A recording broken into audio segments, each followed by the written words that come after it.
지금 사법부 역사상 최악의 대혼란이 터졌습니다. 파도 끝이 없는 조이대의 초대형 스캔들. 모두를 경악하게 만든 역대급 특종보도 지금 바로 보시겠습니다. 30년 전에 소년원에서 처벌 받았어.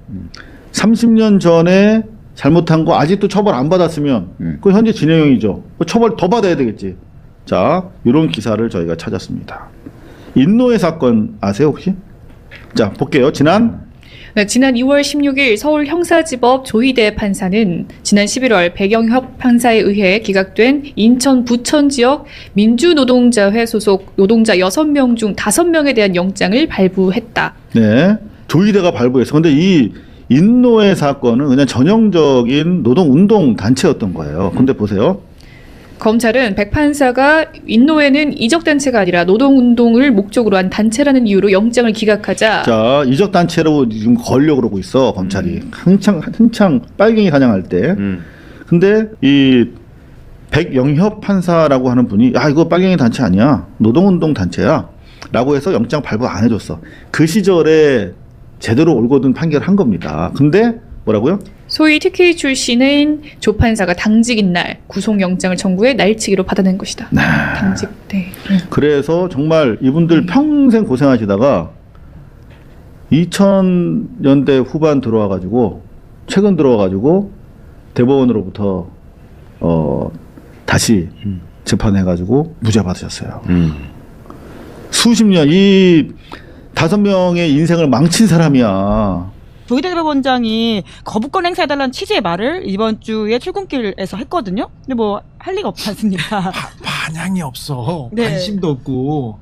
조희대한테 응답한 사람은 장동혁밖에 없어요. 아, 장동혁 대표 응답했나요? 아니 조희대가 이게 같이 걷기 투쟁 그렇죠. 장애투쟁 했으니까. 사법개혁 3법을 국회에서 통과했어요. 그래서 대통령한테 가 있습니다. 이제 국회는 떠났는데 그때부터 통과할 때부터 조희대가 아침에 조희대 대법원장이 계속해서 마이크를 잡습니다. 그리고 법원장 회의를 했죠. 예. 그리고 또다시 마이크를 잡았습니다. 그랬죠. 그런데 반향이 없어요. 예. 국민들이 반향이 없고 장동혁 대표가 청와대까지 앞에까지 가서 외치고 그랬지만 바로 그냥 국무회의 의결됐지 않습니까? 그랬죠. 근데 그 이후에 계속해서 이거는 국민들한테 들고 일어나 주세요에 일어나 줬는데 아무런 관심이 없어요.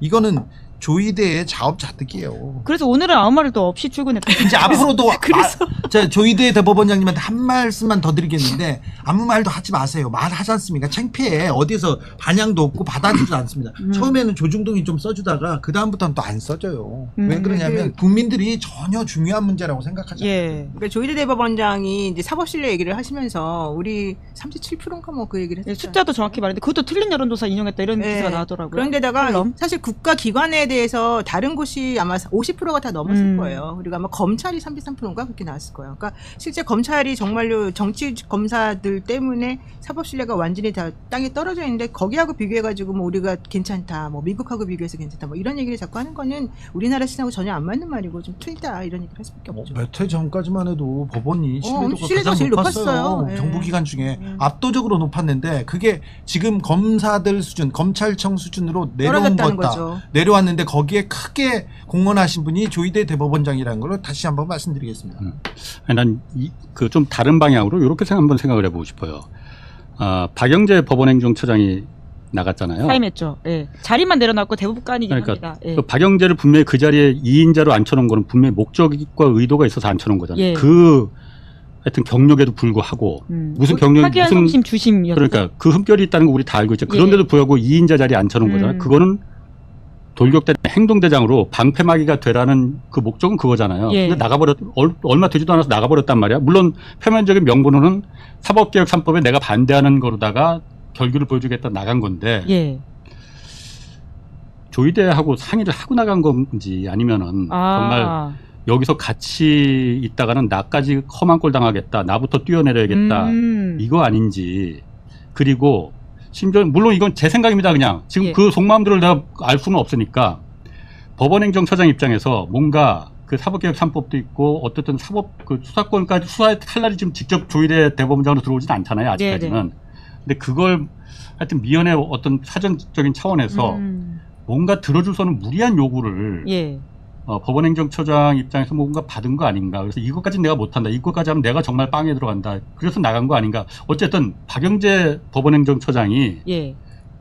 왜 그만뒀을까? 법원행정처 이제 없어진다고 그러고 민주당에서 계속 밀어붙이니까 그런 게 하나가 있고 조희대 대법원장 힘이 빠진 게 그래서 이제 노태학 대법관 이제 후임으로 성관이 예. 그 TU가 이제 위원장, 비잖아요. 예. 그래서 거기에다 원래 천대엽. 예. 전 행정처장을 집어넣었다가 그 하루 만에가 그냥 철회를 시켜버렸어요. 그러니까 그런 것도 사실은 되게 모양새가 빠지는 거죠. 원래 그 전에는 그런 일이 없었었거든요. 예. 게다가 지금 대법관 재청하는 문제로 계속해서 청와대하고 싸우고 있는데 싸운다기보다는 어쨌든 간에 서로 신경전을 벌이고 예. 있는데 제가 보기에는 대법원이 꺾일 것 같아요. 신경전을 벌일 때가 아닌 것 같아. 지금 그러니까. 꺾일 것 같아. 고집 부린다고 해서 지금 그걸 받아들여질 리가 없어요. 지금 것은 대법원이 다 이겼어. 그런데 지금은 그렇지 않아. 그래서 이제는 사실은 이제 점점 힘이 빠져가지고 예. 할 수 있는 게 사실은 없어져서 사법부가 되게 무력감에 좀 빠져요. 저 법원 앞에 점심시간에 가보잖아요. 대법원 앞에요? 아니 대법원도 그렇고 중앙지법 이렇게 가보잖아요. 그러면은 누가 부장판사인지 누가 그 배석판사인지 누가 그 직원들인지 다 보여요. 그렇죠. 보이잖아요. 기러기처럼 이렇게 네, 부장판사 앞에 이렇게 가고 사기진이라고 하나요? 꼭 뒷짐지고 가고요. 예. 뒤에서 그 배석판사들이 둘이서 이렇게 얘기하고 다니고 그 다음에 3명씩 계급으로 걸어 다니고 그림자도 밟으면 안 돼. 그 사람들은 메뉴도 윗사람이 뭐 어떤가 이렇게 하면 아이고 좋습니다 이렇게 정한다고 합니다. 아직도. 요즘 안 그래. 자 그런데 여기 밥조가 따로 있어가지고 밥조에서 다 정해요. 그런데 자 그냥 예의예요. 그런데 법원의 권위라고 해야 되나 판사들의 권위가 지금 땅에 떨어지고 있어요. 이거는 지기현 뭐 조희대 이런 사람들이 크게 일조를 했는데 지금 위에서 하는 얘기를 밑에 판사들도 지금 잘 받아들이지 않고 있다는 거. 그리고 지금 심지어 대법원에서도 일사불란하게 움직이지 않는다는 게 계속 보입니다. 아니 그런데 조희대 대법원장 임기가 내년까지 남아 있잖아요. 근데 지금 본인이 스스로 나갈 생각은 없는 것 같고. 그 얘기는 자기가 안 나간다 그랬죠. 안 나간다는 얘기는 했죠. 그럼 어떻게 이 상황이 계속 지속되는 건가요? 몇 가지 저는 앞으로 지켜볼 가늠자는 몇 가지가 있다고 예, 봐요. 예. 그러니까 아까 말한 대로 대법관 지금 두 명 지금 서로 청와대하고 좀 기싸움 하고 있잖아요. 네, 김민기, 김민기, 박순영. 박순영.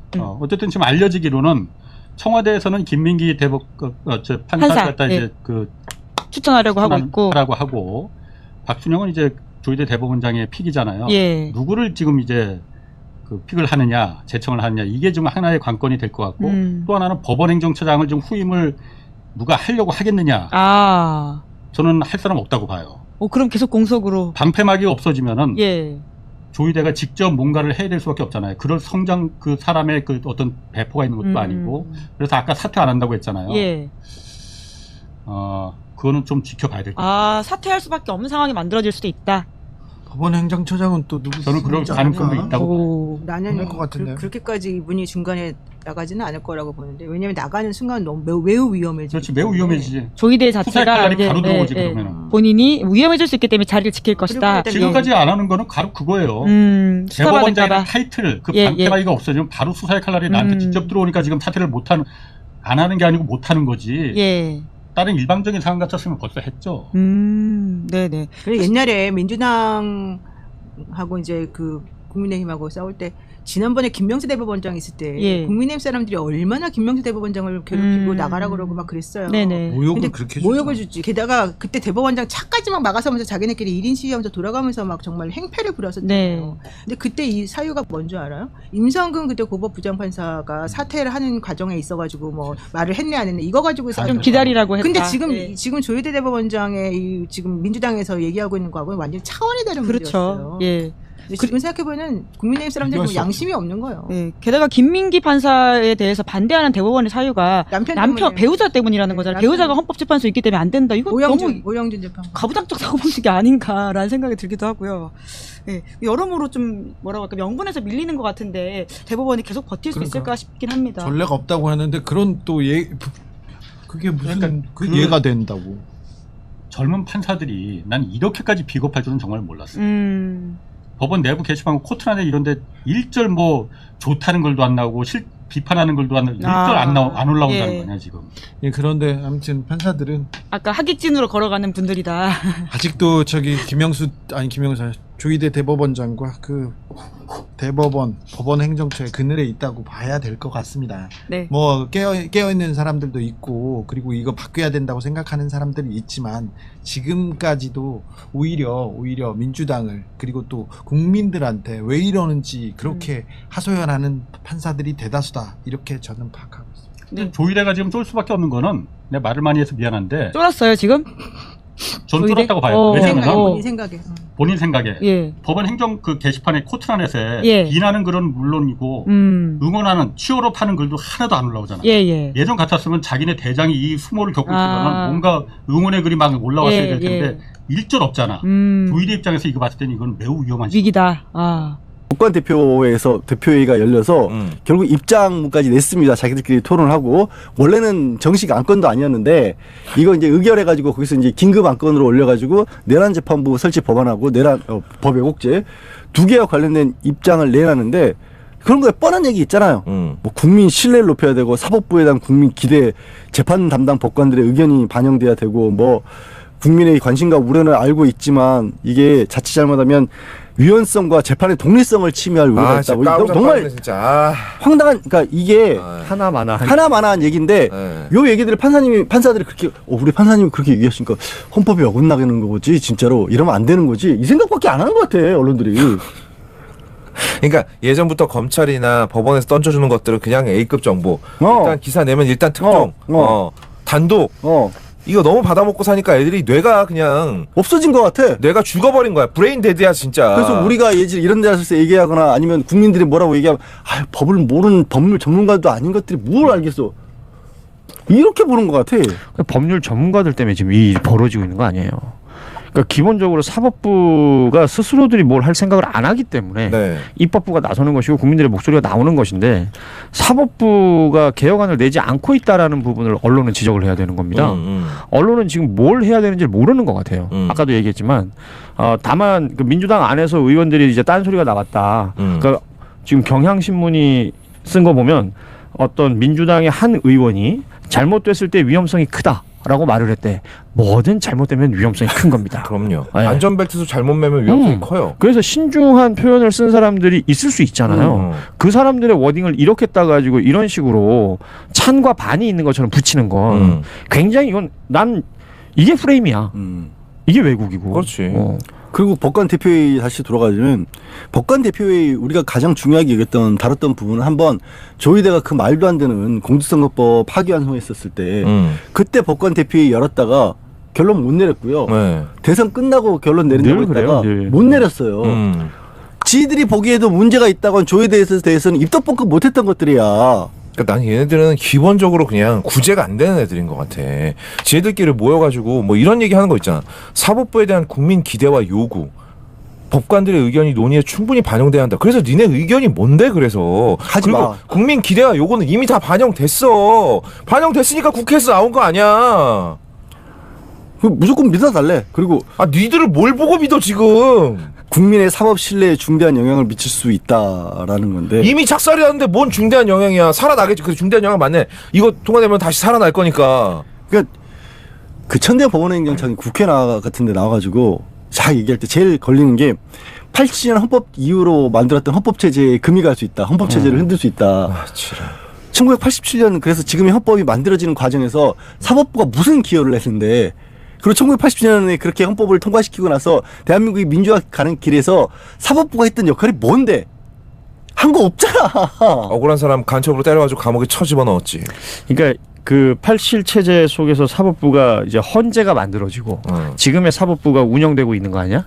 그 시스템 안에서 진짜 안 빈낙도 잘 먹고 잘 산 사람들 아니야. 지금 사법부라는 사람들. 안 빈낙도. 오 웬일이야? 뭐 귀찮은데 여기까지 할까? 그러니까 잘 먹고 잘 산 사람들이 자신들의 그 안 빈낙도가 깨질까 봐 걱정하는 모습 그 이상도 이하도 아니다. 아까도 얘기했지만 법관 대표 회의라는 게 회의를 왜 해?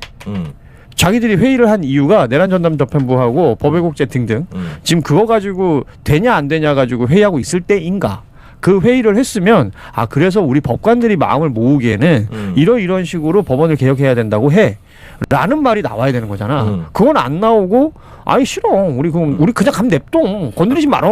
이 얘기만 하고 있는 거잖아. 정말로 이런 얘기를 하고 싶으면요. 먼저 사과부터 해야죠. 아니 그럼. 우리가 그동안 재판을 너무 개판으로 만들었습니다. 우리가 안빈낙도 하다 보니까 골빈낙도가 됐어요. 그럴 수 있어요. 네, 그러니까 우리 이제부터 정신 차릴게요. 그러니까 건드리지 말아주시면 안 돼요? 라고 말해도 할까 말까야. 들어줄까 말까라고. 그러니까 지금 우리는 윤석열의 재판이 이상한 모습으로 만약에 결론이 엉뚱하게 나기를 걱정하는 게 아니라 이미 벌어진 문제가 심각하다라고 얘기를 하고 있는 거잖아. 지기현 재판이 지금 계속 방송에 나오잖아. 나 볼 때마다 진짜 이게 현실인가 싶어요. 그리고 조희대 대법원장이라는 인간이 도대체 왜 그딴 식의 파기환송을 했는지 니들이 훨씬 전문가들이잖아. 법원의 판사들이. 그러면 왜 갑자기 그것만 시간으로 계산해서 윤석열을 풀어줬는지. 다시 한번 니들이 법관 대표를 열 거면 이런 문제점들이 있으니까 대법원장님 사퇴하십시오. 라고 얘기를 하고 봐라 우리 알아서 지금 잘한다. 지기현이 너도 나와 이 새끼야. 너 때문에 우리가 욕 다 처먹잖아. 그리고 그날 룸사롱 갔어 안 갔어? 찍소리도 못하면서 제주도 노래방 갔다 애기 보러 갔던 판사는 정말 극히 일부인 거고요. 우리는 그런 거 절대 없습니다. 내지는 극히 일부라도 문제잖아. 우리가 알아서 쫓아내겠습니다. 기소하면 내지는 법원에서 징계하겠습니다. 안 하잖아. 아니 연예인 대표가 나와가지고 이번에 날라간 연예인들 사례는 극히 일부고요. 대다수 연예인들은 그렇지 않습니다. 그럼 국민들이 어이쿠 그렇구나 이럽니까? 참 답답한 인간들이야 진짜. 아직까지도. 그래서 오세훈만 세상을 모르는 게 아니라 판사들도 어제 보면서 야, 이 사람들도 정말 민심도 모르고 세상이 어떻게 돌아가는지도 모르고 밖에서 자기들 어떻게 바라보는지도 모르는구나. 예전부터 알고 있었지만 새삼 확인을 하게 되더라고요. 그러니까 잘 먹고 잘 사는 모습을 우리가 많이 봐왔어. 그건 많이 봐왔어. 그래서 그 내부적으로 문제가 생기면 문제를 해결하는 모습을 보여줘야 되는데 지귀한 건도 그렇고 조희대도 그렇고 심지어는 비상계엄 내란이 터졌는데도 그렇고 일단 얘들은 아무것도 안 해. 안 하는데 그 문제가 생긴 이후에 처리하는 과정들을 보니까 더 어이가 없어. 지귀현 건 그 룸사롱 얘기 나왔을 때 법원에서 뭐 했잖아.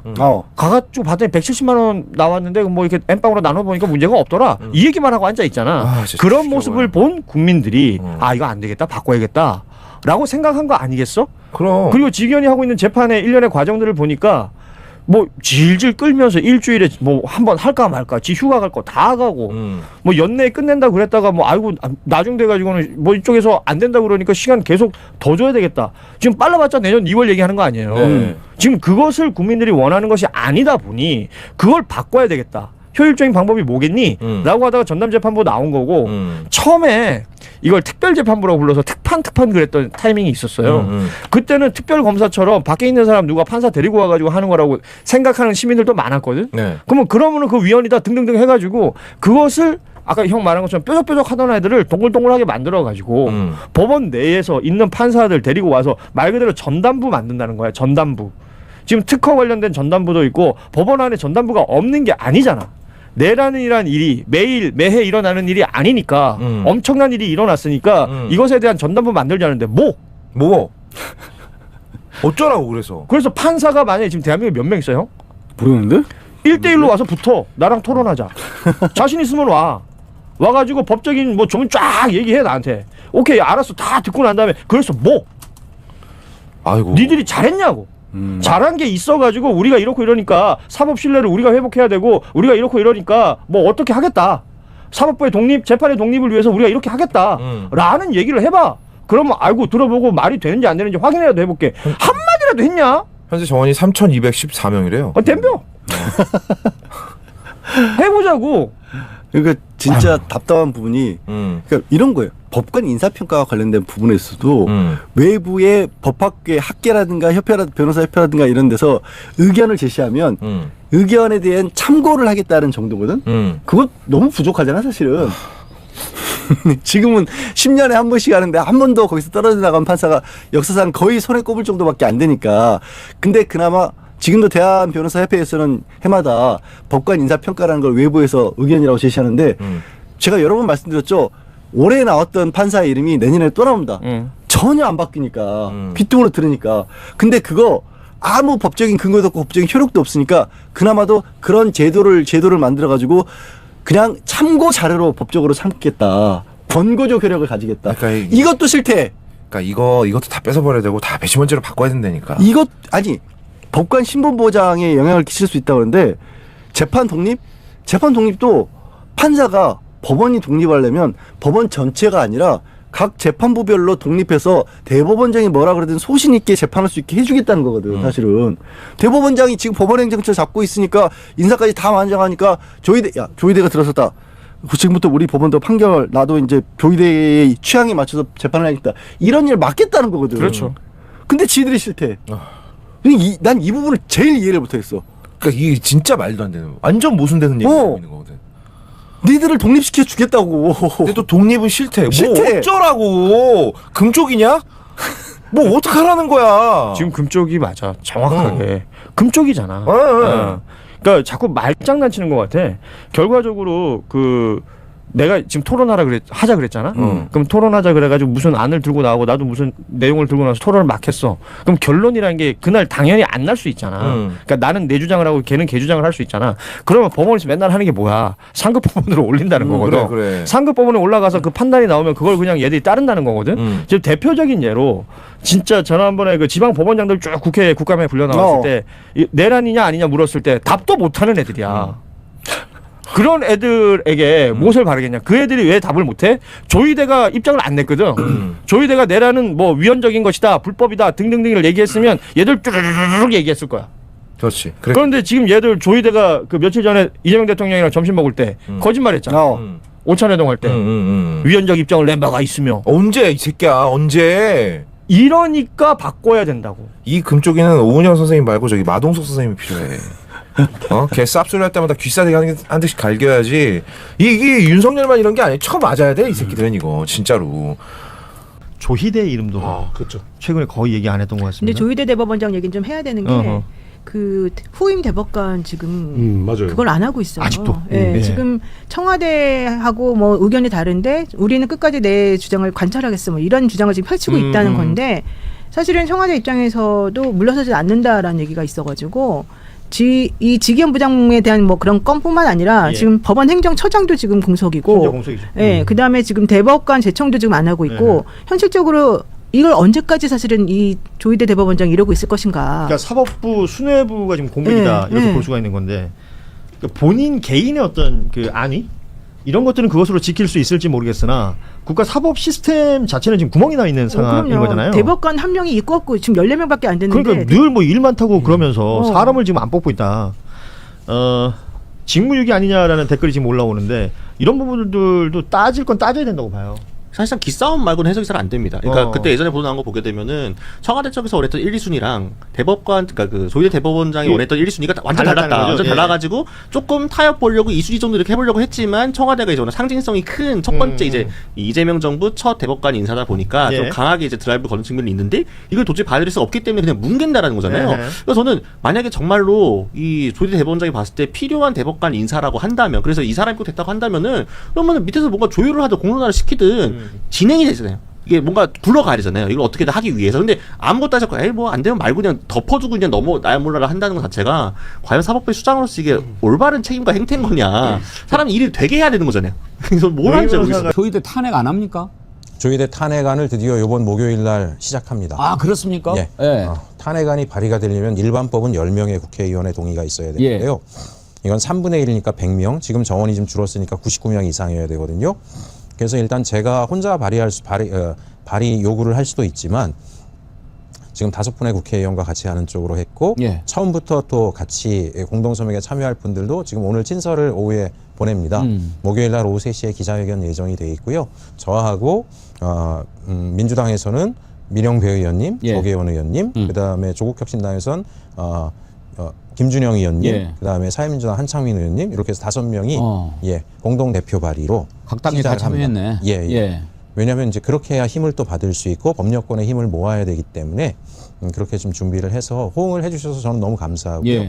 탄핵 소추안은 초안은 저희 의원실이 다 만들었고 나중에 의원님들이 들어오시면서 추가 사항을 얘기하시면 계속 얹어나갈 생각입니다. 탄핵 사유는 뭘로 잡으셨나요? 탄핵 사유는 이제 가장 핵심적으로는 파기환송심에서 있었던 불법적 소지의 여러 가지 행동들이 이건 대선 개입으로 연결되기 때문에 국민의 결국 주권, 선택권이라고 하는 걸 심각히 침해한 거기 때문에 분명한 탄핵 사유가 된다는 거고요. 또 하나 내용 계란 시기에 사법부가 헌정질서 수호에 본인들의 의무를 방기했다라고 하는 것도 대단히 중대한 헌법 위반이다. 특히 예. 사법부의 수장으로서 사실 전 그 말씀 드리고 싶어요.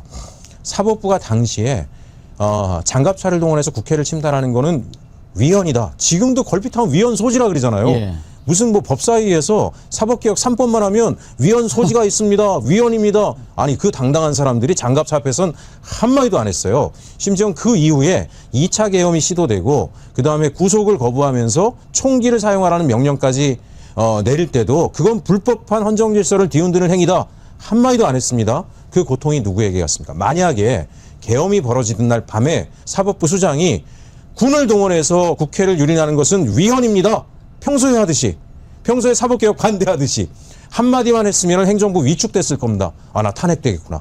조심해야 되겠구나. 어떻게 2차 계엄에 엄두를 내고 거기서 그 경호부대를 동원해가지고 자기를 구속하라는 사람들에게 저항을 하려는 시도를 못했을 겁니다. 바로 꼬리를 내리고 무릎을 꿇었을 거예요.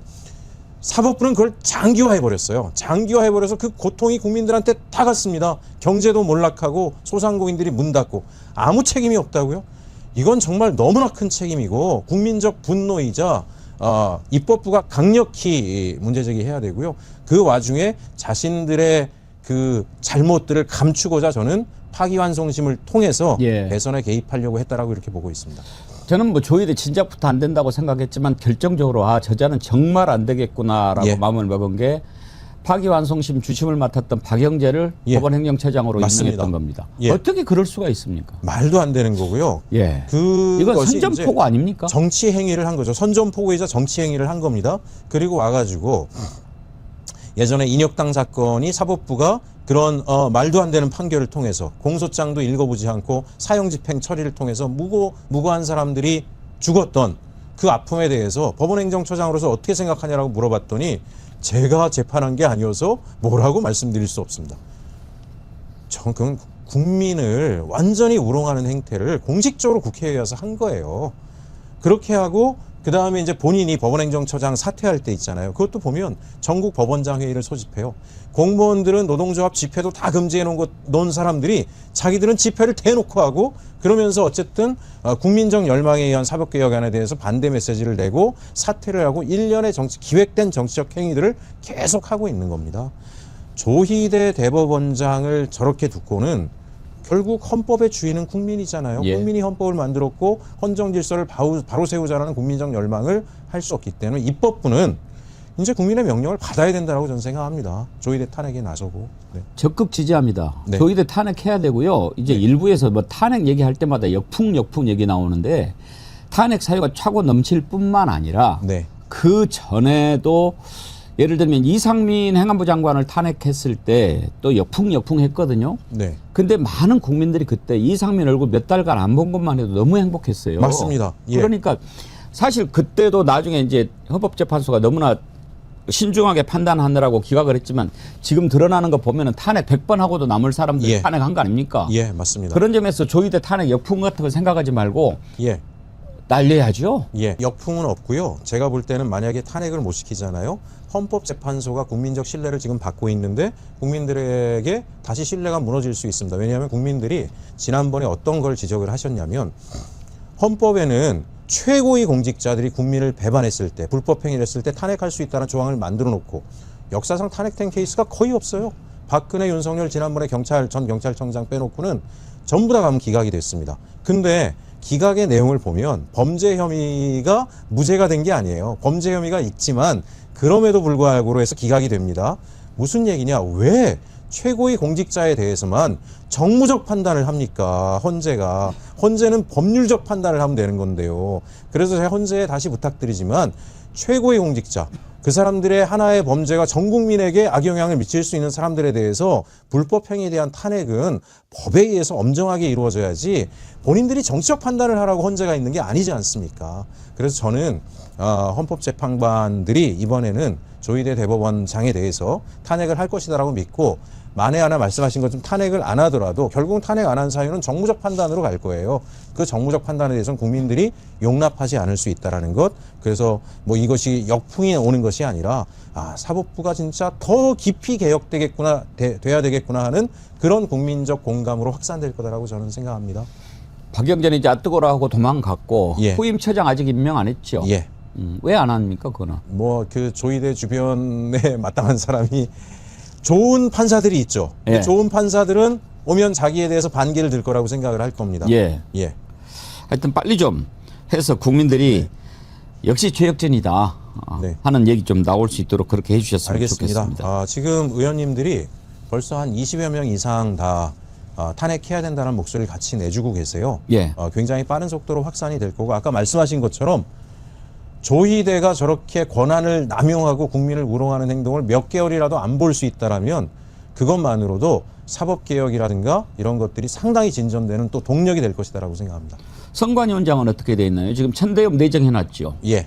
그대로 그리고 갑니까? 지방선거 이후로 지금 뭐 미룬다라고 예. 하는데 뭐 철회한다는 얘기는 없는 거고요. 예.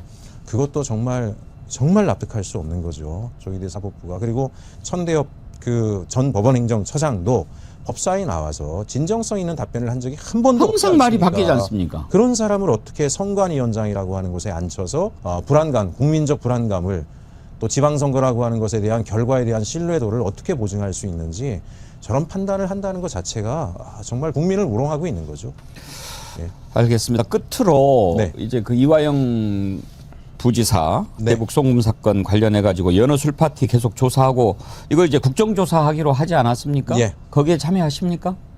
일단 조사위원회 저는 뭐 신청을 할 건데요. 네. 뭐 그거는 어쨌든지 간에 조사위원으로 선정이 돼야 되니까 예. 제 의지와 무관한 거라서 아. 뭐 많은 또 시청자 여러분께서 응원해 주시면 또 뭐 제가 국정조사위원이 될 수 있는 기회도 예. 주어지지 않을까. 지난번에 무한 참사 국정조사위원회 네. 제가 참여를 했습니다. 그래서 1년 동안 방치돼 있던 결국 국토부와의 여러 가지 카르텔 고리를 다 찾아냈습니다. 그래서 아마 기회를 주신다면 이 문제와 관련해서도 혼신의 힘을 다해서 이 검찰의 조작 기소의 실태를 드러내겠습니다. 조작 기소 가능성 몇 % 보십니까? 저는 거의 100%라고 생각합니다. 예. 거의 100%라고 보고 있고요. 그리고 지금 말이 안 되는 게 본인들이 진술 하나 가지고 이재명 대표와 주변 사람들을 엮어서 사건화했습니다. 그러면 이런 녹취가 나왔다라고 하면 당연히 그 진술이 무너지는 거기 때문에 본인들이 사과하고 발을 빼야 돼요. 근데 지금 이렇게 버팅기고 있잖아요. 버팅길 수밖에 없는 속사정들이 있겠죠. 드러나야 될 것들이. 그래서 저는 조작 기소 가능성이 굉장히 100% 가까이 높을 것이라고 보고 제가 국정조사위원이 되면 제대로 밝혀보겠습니다. 알겠습니다.